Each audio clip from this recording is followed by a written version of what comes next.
জাহান্নামের ভয় গুনার কথা বলে কইরা তাদের শরীরের চামড়াগুলো থর থর থর থর করে কাঁপতে থাকে, তাদের কলবটা থর থর করে কাঁপা ওঠে। দুনিয়াদার পাগল আমার বাদররা, গুনার পর গুনাহ কইরা যাইতেছি কই, জাহান্নামের ভয়, মাওলার আযাব ও গজবের ভয় কই, একটু চোখেও তো পানি আসলো না রে বাবা, কই তোমার আমার চামড়া তো একটু থর থর করিয়া কাঁপলো না?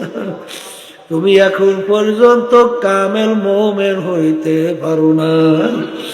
এই জন্য আমার বাজানদেরকে বলবো, আল্লাহর হাবিব অল্প বয়সে তার দাড়ি মোবারক পাইকা গেল, তার পিঠ মোবারক গুজা হয়ে গেল। সাহাবায়ে কেরাম বলেন, ইয়া রাসূলুল্লাহ, ইয়া হাবিবাল্লাহ, এত অল্প বয়সে আপনার দাড়ি মোবারক কেন পাইকা গেল, আপনার পিঠ মোবারক কেন গুজা হয়ে গেল?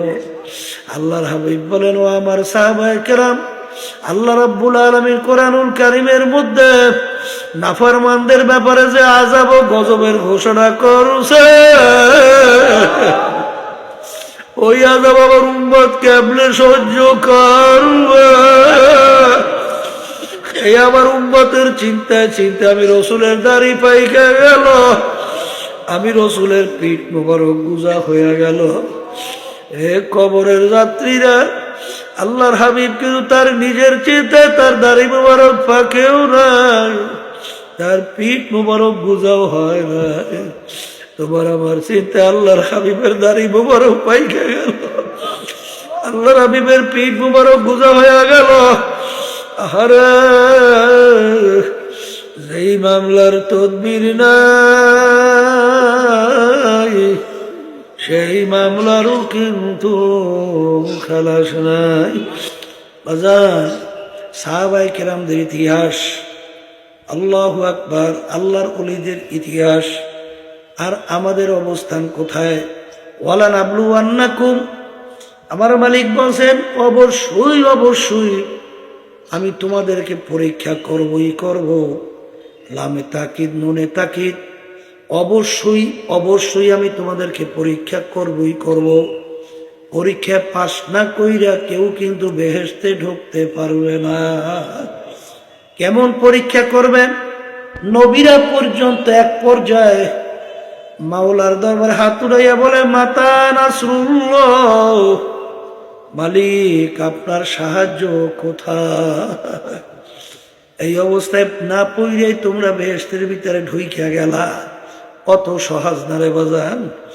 এই জন্য আমার বাজানদেরকে বলবো, পর্দানে মা বোনদেরকে বলবো, এই দুনিয়ার মোহে, আর আল্লাহর রাসূল বলছেন, হুব্বুদ দুনিয়া রাসু কুল্লি খতিয়াতিন, এই সমস্ত গুনার মূলই হইল এই দুনিয়ার মুহাব্বত।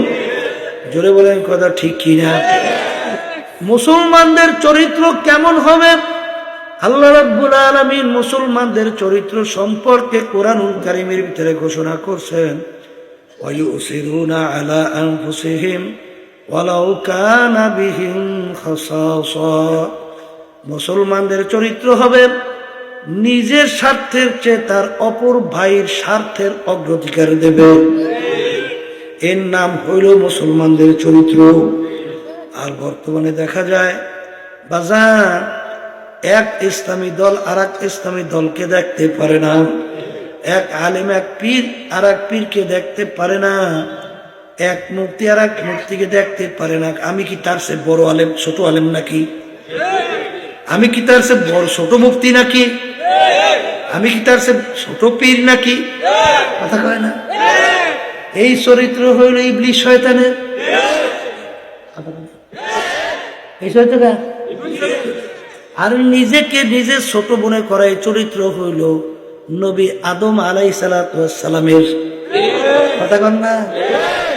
এই জন্য মেটা দে আপনা আস্তিক আকার কুছ মর্তবা চাহো, এ দানা খাক কে মেলে গোলে গুলজার হতা হ্যায়। বাজান যতক্ষণ পর্যন্ত একটা বিচি দানা নিজের অস্তিত্বকে মাটির সঙ্গে বিলীন না করবে, ততক্ষণ পর্যন্ত ওই বিচি দানা থেকে কোনোদিন গাছ ওঠার আশা করা যায় না। তুমি আমি ভালো, আমি বড়, আমি অমুক তমুক সমুক, বাজান এইটা কয়দিন চলবে? আমার আব্বাজান রহমাতুল্লাহ আলাইহি বলতেন, ডাকাইতের দলের সর্দার থাকে, সর্দারের কত পাওয়ার। বাজান ডাকাইতের দলীয় লোক যদি কোনো অন্যায় করে অনেক সময় ফায়ার করে মাইরে ফেলায়। বাজান আর এই সর্দারগিরি, বর্মেয়াগিরি, মাতুব্বারগিরি কতক্ষণ পর্যন্ত? পুলিশের হাতে অ্যারেস্ট হওয়ার আগ পর্যন্ত। যখন পুলিশের হাতে অ্যারেস্ট হইয়া যাবে, যখন পুলিশ বুট দিয়া তাকে লাথাইবে পারাবে, যখন হাত পাও ভাইঙ্গা দিবে, কোথায় যাইবে ওর সারগিরি, কোথায় যাইবে ওর বাবুগিরি? আজকে চক্ষু খোলা দুনিয়ার মধ্যে বড় বড় পরিচয় দিয়া গলা টান কইরা, বুক টান কইরা, জমিনের ভিতরে ধপ ধপ কইরা হাঁটো, মনে হয় যেন আমার মাওলার জমিন ফাইরা ফেলবা। আমার মালিক বলে, ওরে নাফরমান, আমার জমিন তুই ফাড়তে পারবি না। কিন্তু মনে রাখিস, এই ধপ ধপ কইরা চলা কতদিন পর্যন্ত? আজরাইলের হাতে অ্যারেস্ট হওয়ার আগ পর্যন্ত। সাদ্দাত মাওলার সঙ্গে চ্যালেঞ্জ করলো, মাওলার বেহেশতে যাবে না, দুনিয়া বেহেশত তৈরি করলো, বেহেশত কমপ্লিট দেখার জন্য দলে বলে গেল। যাইয়া দেখে বেহেশতের দরজায় এক বুড়া দাঁড়াই আছে। এ বুড়াটাকে বাজান, বুড়া ডাক দিয়া বলে, সাদ্দাত আমি আজরাইল আছি তোর জান কবজ করার জন্য। শোনার সঙ্গে সঙ্গে সাদ্দাদের থরকম্পন শুরু হয়ে গেল। ভাই আজরাইল, বড় শখ কইরা বেহেশত তৈরি করছি, একটা নজর দেখার সুযোগ দাও। আজরাইল সাল্লাল্লাহু আলাইহি সাল্লাম বলে, ওরে খবিস, আজীবন আমার মাওলার সমস্ত নেয়ামত ভোগ কইরা আমার মাওলার হুকুম মানো নাই।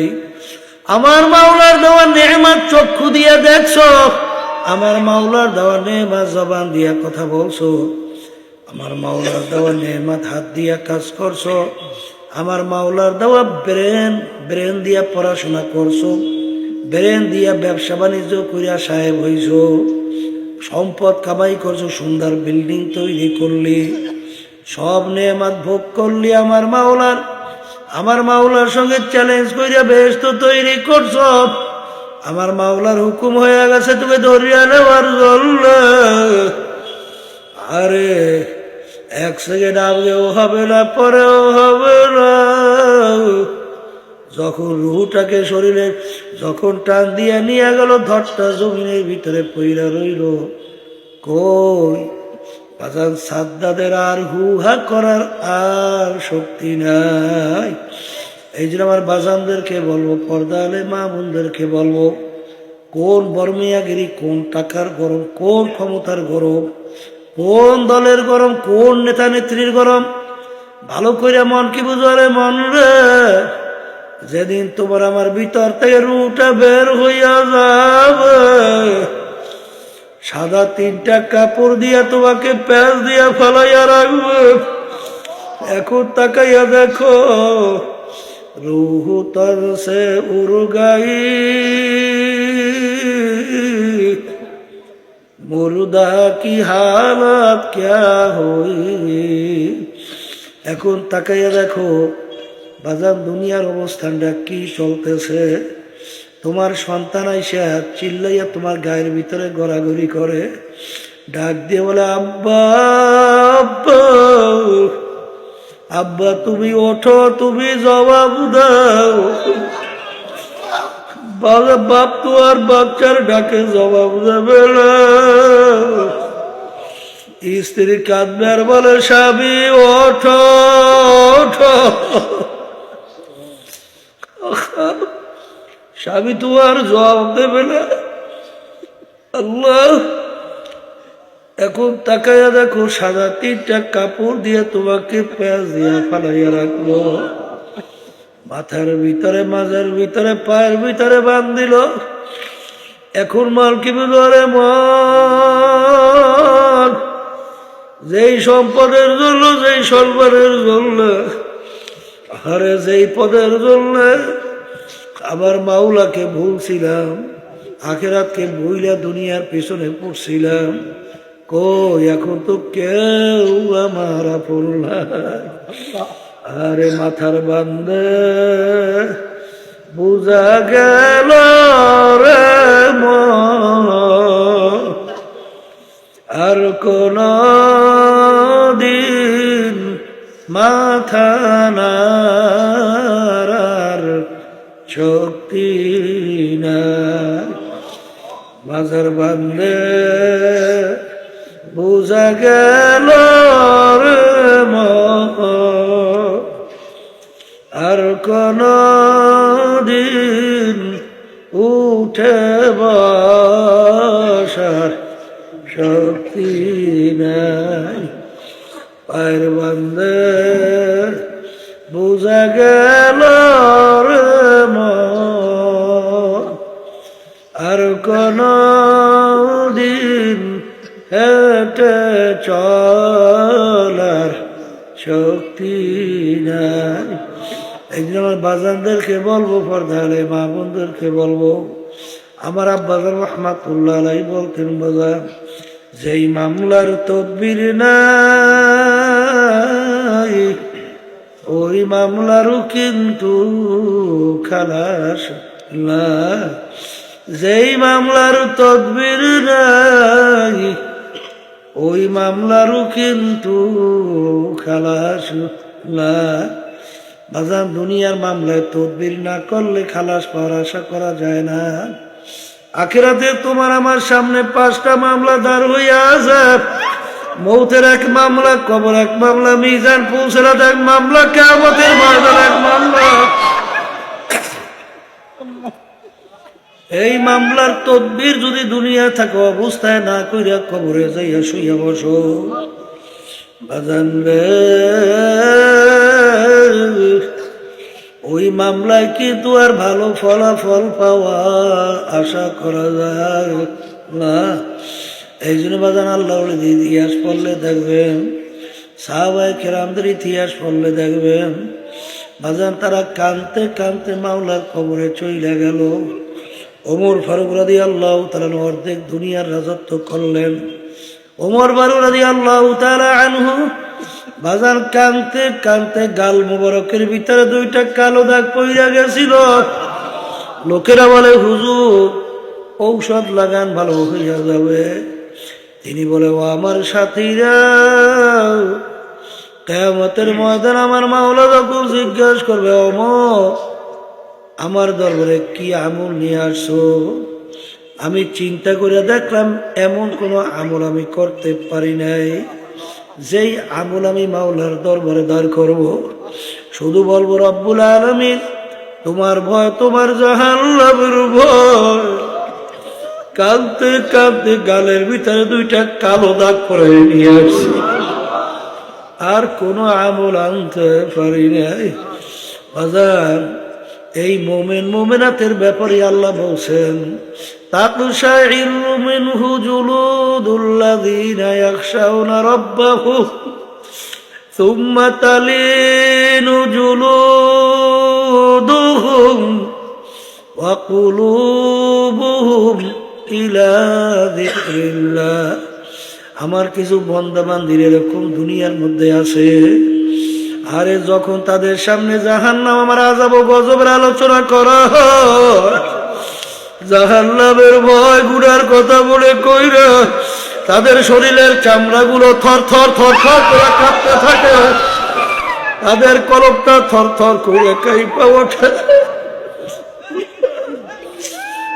দুনিয়াদার পাগল আমার বাদররা, গুনার পর গুনাহ কইরা যাইতেছি কই, জাহান্নামের ভয়, মাওলার আযাব ও গজবের ভয়। কই একটু চোখেও তো পানি আসলো না রে বাবা, কই তোমার আমার চামড়া তো একটু থর থর কইরা কাঁপলো না। তুমি এখন পর্যন্ত কামেল মোমেন হইতে পারো না। এই জন্য আমার বাজানদেরকে বলবো, আল্লাহর হাবিব অল্প বয়সে তার দাড়ি মোবারক পাইকা গেল, তার পিঠ মুবারক গুজা হয়ে গেল। সাহাবায়ে কেরাম বলেন, ইয়া রাসূলুল্লাহ, ইয়া হাবিবাল্লাহ, এত অল্প বয়সে আপনার দাড়ি মুবারক কেন পাইকে গেল? আপনার পিঠ মুবারক কেন গুজা হয়ে গেল? আল্লাহর হাবিব বলেন, ও আমার সাহাবায়ে কেরাম, আল্লাহ রাব্বুল আলামিন কোরআনুল কারীমের মধ্যে নাফরমানদের ব্যাপারে যে আযাব ও গজবের ঘোষণা করছে, ওই আযাব আমার উম্মত কেমনে সহ্য করবে? এই আমার উম্মতের চিন্তায় চিন্তায় আমি রসুলের দাড়ি পাইকে গেল, আমি রসুলের পিঠ মুবারক গুজা হয়ে গেল।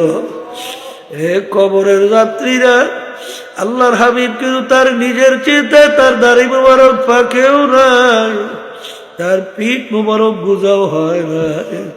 তোমার আমার চিন্তায় আল্লাহর হাবিবের দাড়ি মুবারক পাইকে গেল, আল্লাহর হাবিবের পিঠ মুবারক গুজা হয়ে গেল। আরে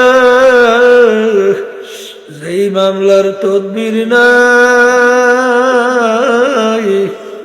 সেই মামলারও কিন্তু খালাস নাই। ওসমান গনি রাদিয়াল্লাহু তাআলা আনহু অনেক সময় কবর দেখলে এমন ভাবে কান্না শুরু করত, কাঁদতে কাঁদতে দাঁড়ানো অবস্থায় ঠাস করিয়া বসে পড়ত। লোকেরা বলে, হুজুর, আপনি কবর দেখলে এরকম কেন অস্থির হইয়া যান? আরে তিনি বলেন, ও আমার সাথীরা, আরে আখিরাতের যেই কয়টা ঘাটি, তার প্রথম নম্বর ঘাটি হইল কবর।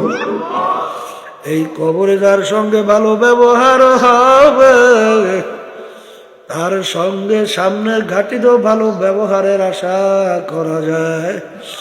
এই জন্য আমি কবর দেখলে সহ্য করতে পারি না। এই জন্য আমার বাজানদেরকে বলবো, পর্দালে মা বোনদেরকে বলবো, দলাদলি ছাড়ো, টাকার গরম ছাড়ো, ক্ষমতার গরম ছাড়ো, বংশের গরম ছাড়ো, মাওলার পাগল হও। গুনার কথা মনে কইরা চোখে পানি নিয়ে তারপর দুনিয়া থেকে বিদায় নিয়ে মাওলার কবরে রওনা করো। আল্লাহ রাসূল বলছেন, মান বাকা মিন খাশিয়াতিল্লাহ হারামাল্লাহু তিলকাল আইনা আলান নার। যেই চক্ষু আমার মাওলার ভয় কাঁদবে, ওই চক্ষুর জন্য জাহান্নামের আগুন হারাম হয়ে যাবে। বাজার লা ইয়ালিজুন নার মান বাকা মিন খাশিয়াতিল্লাহ, হারে হাত্তা ইয়াউদ আল লাবানু ফিদ দারএ। যে চক্ষু আমার মাওলার ভয় কাঁদবে, ওই চক্ষু জাহান্নামে ধরে খুব অসম্ভব হইয়া যাবে।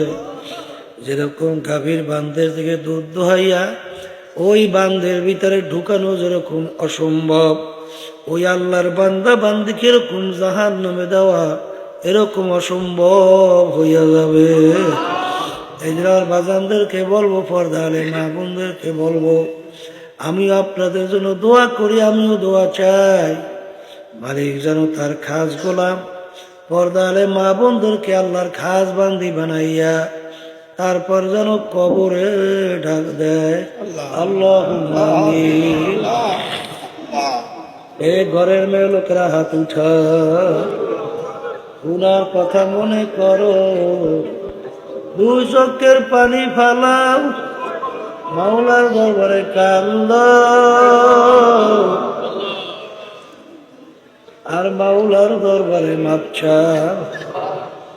যদি কান্না না আসে, মনকে বুঝারে মন। একদিনে ঘরের দরজা দিয়ে নতুন বউ হয়ে উঠছিল রে মন। কত মেয়ে লোকে শরবত খাওয়াইলো, কত মেয়ে লোকে বাতাস করলো। আবার এমন একটা দিন আসবে, এই ঘরের দরজা দিয়ে মরা লাশ হইয়া বের হয়। ছেলে কানবে, মামা করে, মেয়ে কানবে, মামা করে। জবাব তো আর দিবা আল্লাহ আপনি একটু এই মাঠের দিকে চাইয়ে দেখে আপনার বান্দারা কিভাবে কান্দে। আল্লাহ আমাদের ছেলেও মরে নাই, মেয়েও মরে নাই, গুনাহ করে বসছি রে, মাফ করে দেন গো মাওলা, মাফ করে দেন। আল্লাহ যাদের ছেলে মাহফিল হইল, চেষ্টা খাটনি সাহায্য করলো, আমরা যারা মাহফিলে উপস্থিত হয়ে গেলাম, আমাদের সবার উপরে খাস মেহেরবানি নাযিল করেন আল্লাহ। আল্লাহ মাদ্রাসা তিনি সহি মাদ্রাসা সহিবে কবুল করে না। আমাদের আম্মা আব্বা আত্মীয় স্বজন যার কবর শুয়ে রয়েছে, আবার কবরকে বেহেশতের বাগান বানাইয়া দেয়। সুবহান রাব্বিকা রাব্বিল ইজ্জাতি আম্মা ইয়াসিফুন ওয়া সালামুন আলাল মুরসালিন ওয়ালহামদুলিল্লাহ।